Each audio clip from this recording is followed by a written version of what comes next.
Pemuda Barisan Nasional mengambil pendekatan komunikasi dua hala kepada golongan muda. Yang berbahagia Datuk Razali Ibrahim selaku pengarah Jentera Pilihan Raya Pemuda BN ketika ditemui berkata, pemuda telah pun membuat keputusan untuk memperkenalkan beberapa kaedah di mana kita lihat peranan generasi muda ini perlu diiktiraf memandangkan saluran 3 dan 4 sering menjadi tumpuan. Jadinya kita ada dua pendekatan. Yang pertama, kaedah kita tidaklah dalam ceramah-ceramah yang besar. Kita hanya memberi tumpuan kepada ceramah dan dialog. Kita perkenalkan perkara ini kerana untuk generasi muda, memberi ceramah satu hala tidak dapat memuaskan hati mereka.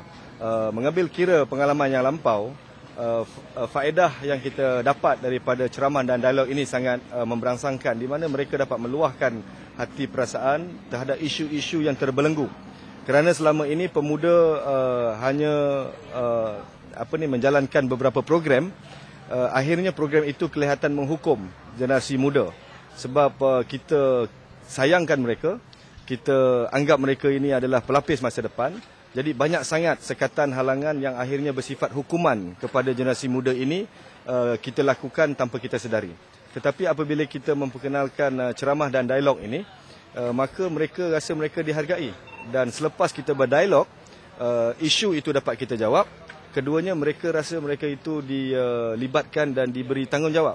Razali berkata sedemikian sejurus selepas melawat pusat gerakan induk pemuda di Cangkat Jering.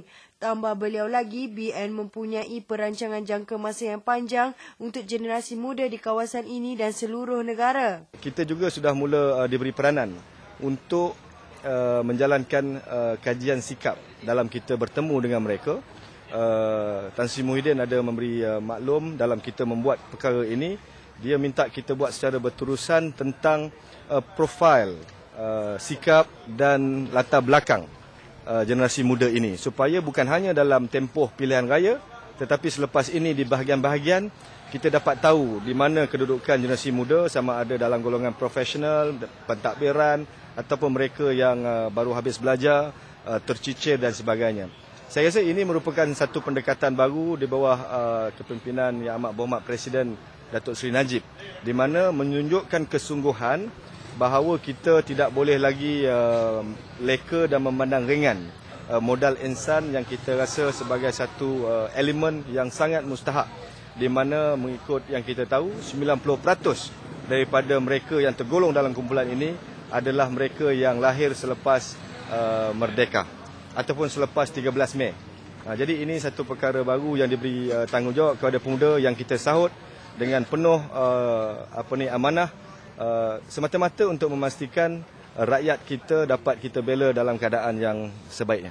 Sememangnya inilah yang perlu dilakukan pemuda dalam menawan hati sebahagian golongan muda yang cenderung kepada pembangkang sejak akhir-akhir ini.